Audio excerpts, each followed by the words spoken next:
د پولیسو نه ما هغه سړی مطمئن نه چې چا باندې راغلی نه په ما راغلی ده. ماشاءالله سوات پولیس زنده باد.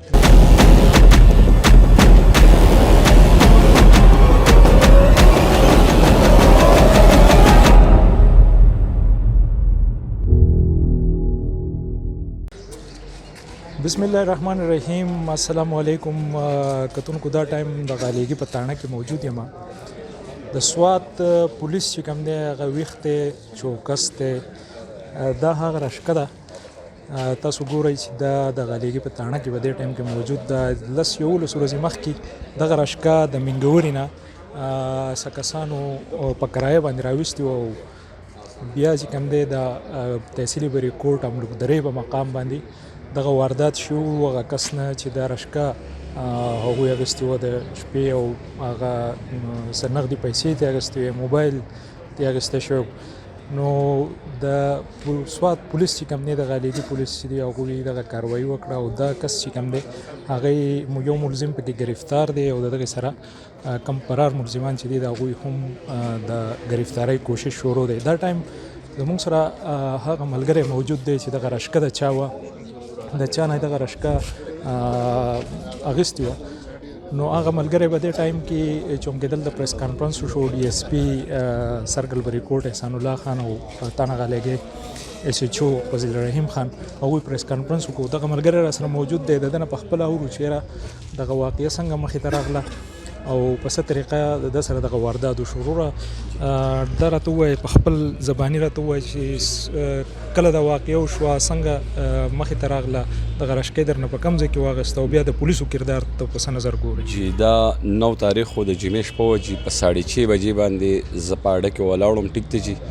د دوی 3 کسان ملزمان دي. دوی دا یو کس راغی ما ته چې زه املوک درې ته موږ ځو. ما ورته وویل مې املوک دره کوم ځای کې دی؟ د بریکوټ نه بره ناوګۍ نه لوکوټې بره د ناوګۍ پورې زه تلی یم. ټیک دی چې بونیر علاقې ته هم تلی، خو د املوک دره سې نوم و چې لکه دا ما ته نه معلومه چې دا کوم ځای دی. دوی ما ورته 800 روپۍ کرۍ وویې. ټیک دی چې ولې چې کرۍ ورته ما دغه 800 روپۍ وویې. دوی وویل ټیک ده، د کم کس چې ما پسې راغلی و ما ته وویل چې یاره څه کار دی، زما میلمانه دي 2 کسان دي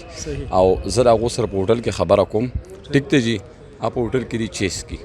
وی زه هغو ته یم راځم تا پسې ته بله سوللی مچوته او ما یې ټیک ده منډ 2 تېر نه وجي چې دی ما پسې راغی. ما ته ویل استاد زه چې ځو، ما یې زه چې ځو. ټیک دی چې نو زه چې را روان کړم دا یو کس ځان بیمار کړی و، څادر باندې مخ پټ کړی و. ټیک دی چې فوټوز کې شته زموږ سره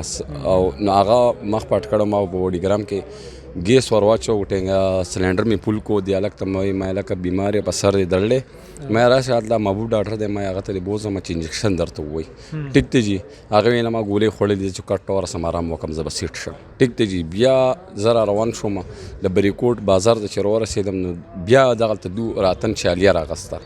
ټیک دی چې دغلته چې ودرېدو ده بیا ما درته وویل دروازه مې کوله وکړم. ما ویل بهي که ټیک نه مې راځه چې انجکشن درته ووایي شپه ده یا به دې بلیډ خطی سفر دې کړی دی. ټیک دی چې وی نه زه صحیح ما ګولۍ خوړلې دي. چې کله زه املوک درې ته ورسېدم نو دې خوا د لار ده کوشوي د کلي ته. ټیک دی چې یو ما ته په دې ورکټ شه. زه چې ورکټ شوم نو په دې لاره زه چېرته تلی نه وم، سکولو او کورونو او د لارې کې څنګه ورکټ شي. دغلته ما رکشه بنده کړه، زما دا رکشې ایل پي جي ده دا برې نه خیږي. ټیک دی چې ده ما ته یاره زه بیمار یم او خیر یم به لږ دیکه ولګو په دې چړې برې مو په دیکه وخیږو. بیا د الله نه ویره ما انسان دی بیمار دی. ټیک دی چې نو زه ورسره لږ بره لاړم چې لاړم لږ خوش کې ته یې کړم. ما ته سیټ ته بریک واله چې سیټ نه ما بریک واغستو. دې هلک دا کم چې دی د دوی مشر دی شنې جامې اغوستې دي هغه له شا ما باندې چاقو کېښودو او د ویښتو نه یې د شا ترې نه ونیو. ما ته یې ړق به نه وایي. ټیک دی جي ما یې ټیک ده مخې ته زما سره کم کس نه سو. هغه زما نه تلاشي ملاشي شروع کړه، پرس یې واغستو، موبایل یې واغستو. ټیک دی جي زما تلاشي مکمل وه زما سره سو هغه یې واغستو. بیا ما ته رکشې نه یې راګوزار کړه، ما ته یې راکوشه چې زه راکوشم خوړ طرف ته یې په مخه کولم. ما ته یې خوړ ته کوشه چې ما یو 2 قدمه غو زه راوګرځېدم. ما زه د سره پړځولو شوم. دا 2 کسان رکشه راګرځوله په دې رکشه کې ولاړ دي تقریبا یو 10-8 قدمه اخوا. دې هلک سره زه په پړځولو شویم نو زه په خپل یېرې زه په پړځولو شویم. ما یې خوړ ته یې کوزې وژني چې هر څه د نو هغه ثبوت ته له ختمی نو ده ته پړځولو شویم. د هلکانو ورته یې راځه چې ده بیا زما پرېښودم منډې وواله. نو دې رکشې ته چې وښودو زه په دې روانې کې بیا هم رکشې ته ورسېدم چې زه دې رکشې ته وغواړم ما دا خیال ما یې زه وله ټیله ورکوم دې خوړ ته لاړ شي. ټیک دی جي نو هغه ما له ټیله راکړه، زه یې ګزار کړم، زما د الله سوم مات شو. ټیک دی جی بیا خوش کې وه نو زه را روان وم په دې 45 منټه پس بیا سوزکی راغی د پروړې ډک و هله ما لاس ورکړو هغه ماته نه ودرېدو زه ورته مخې ته ودرېدم ټیک دی چې زه مخې ته ودرېم ما ته یې ولې ما ته ما ته دې سره حادثه شوې ده ټیک دی زه د بریکوټ تاڼې ته رالم هلته ما راپورټ وکړو نو ایس ایچ او صاحب بیا راورسېدو ټیک دی جی هغو زما سره بیا پوره منډه وواله د 2:30 بجو پورې زما سره لکه ټیم خپل تیار کړو کیمرې وکتې واردات چې کوم ځای شوی هغه ځای ته بولم نو دا د پلانډ ولفاظو کې ووایه چې د پولیسو چې کومه کارکردګي وکړه لسو ورځو کې تعالی دغه ملزمان راویسته مطمئن یې د هغوی د کار بالکل مشهور ګزار یم د دوی او د سوات د پولیسو نه زما ډیر زیات خوشحاله یم او هغه سړی به وایي چې لکه د پولیسو نه به هغه سړی مطمئن نه چې چا باندې راغلی نه په ما راغلی ده ماشاءالله سوات پولیس زنده باد ډېره مننه جی کتونکو تاسو وکته د هغه دغه و چې دغه راشکده چانه تللی وه د هغوی خبرې هم تاسو واورېدې را سره دا ټایم د تانه غالیږې ایس ایچ او فضل رحیم خان ولاړ دی هغوی نه پوښتنه کوو چې دغه ټیم یې را جوړ کړو او کم چې مدعي دی هغه ستاسو ډېر صفت کوي وزیر د سوات پولیسو نه ډېر زیات خوشحاله یم څنګه دغه کیس ټریس شو او ورسېدی ورته بسم الله الرحمن الرحیم زه ستاسو د ټیم دلته په راتګ باندې یو جهان مننه ډېره شکریه چې څنګه دا وقوع وشو نو ما د افسرانو بالا په نوټس کې راوستو د جناب ډي پی او صاحب او بیا ډي پی او صاحب د باره اوسو هغوی واضح هدایت وکړو چې دا کیس بهر صورت چې وي خو دا چې ټریس وي او ملزمان خپل کردار ته چې موږ دا ورسي په هغه تسلسل کې ما څه مشکل لږ په دې باندې و چې یاره ما ته یو طرف ته مدیر مقدم ملي لږ زخمي و او بل طرف ته ما ته لکه برندګي هم پکار و ملزمان هم ټریس کول پکار و ځکه چې مقدمان ټریس وه بیا د علاج موږ د ټولو نه مخکې وکړو او بیا مې ورپسې ریپورټ مراسله وکړه اف آی آر وشو هغې نه پس د مدعي یو ښکلې خبره وکړه چې د مدعي زموږ نه یو خبره هم نه ده پټه کړې چې هغه راته دا وویل چې راځي د ملزمانو په دې هوټل کې چیس کړل نو بس موږ د شپې لاړو او د هغې هوټل نه خو فوټیج واغستې نو بل هغه هوټل والم زه ډېره شکریه ادا کوم چې موږ څنګه ورسېدو نو ما ورته کیمره راواړوه نو هغه کیمره راواړوله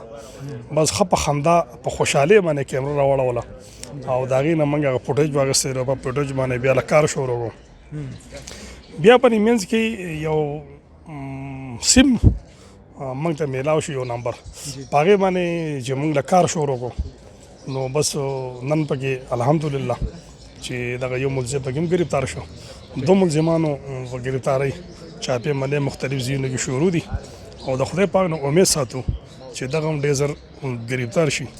خو زه عوامو ته یو خاص کوم خاص کر د ډرایورانو حضراتو ته خاص کوم چې کم از کم تاسو د یو سړي سره وګنځئ نو لږه مهرباني کوئ په هر سټینډ کې هر اډه کې یو منشي وي یاره هغه ته د دې سړي وایي یاره دا سړی زما سره چې که یو دوه ګوتې انټري وشي نو بیا چېرته هم دا سړی غلا نشي کولی او که وم کې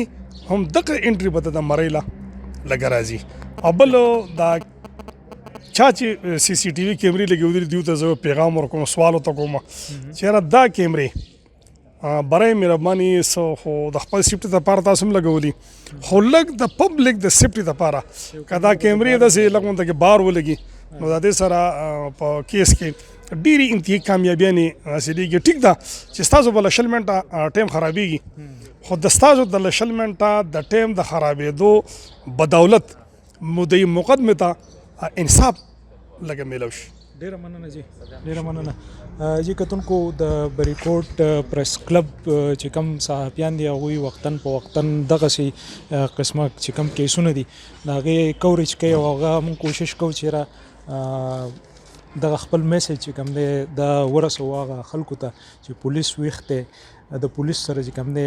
اوس جدید ټیکنالوژي ده جرم چې دی هغه پټېږي نه نو تاسو د جرمونو نه ځان وساتئ د بریکوټ پریس کلب صدر سهیل باچا صاحب را سره ناست د هغو نه یو دوه خبرې اخلم چې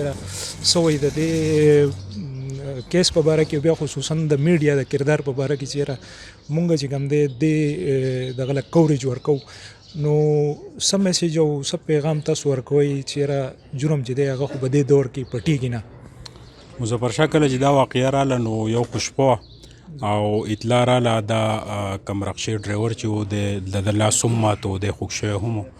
بیا اس ایچ او غالګې په جریم خان دته چې د بریکوټ هسپتال کې علاج وکړو د هغې نه بعد دوی یو ټیم ولېږو املوکدره کې چې دوی مختلفو ځایونو چاپې ووالې بیا په دې کې څه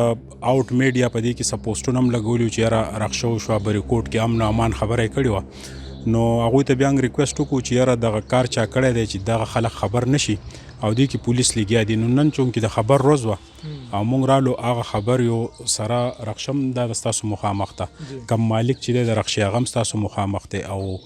کم مبینه ملزمان چې دی هغه په حوالات کې دي دوه چې کم فرار دي هغه هم من قریب 24-36 غنټو کې به هغې ته هم پولیس ورسي په دې کې ډي پی او سوات شفیع الله ګنډاپور ډېر سخت ایکشن اخیستی و او اس ایچ او او ډي اس پي صاحب ته دا ذمہواري په حواله کړې چې په هر صورت دغه ملزمان ته ورسوي نو کم مظفر شاه صاحب زمونږ د سکیورټي دپاره چې کمې کیمرې لګېدلې دي په دې کې د ټول نه زیات هغه مددګار شوي دې هلکانو چې کوم ځای چیس کله په کم هوټل کې د دوی په سر کیمره لګېدلې وه د دوی شکلونه رالل د هغې په مدد باندې د یو سټپ کیمرې چک شوې بیا سی ډي آر بیا د دې هلک نه موبایل هم اخیستی شو نو په دې ټوله ټکنالوژۍ باندې نن دا د ستاسو مخامخ دي چې ملزمان دي او د علاقې چې زمونږ کم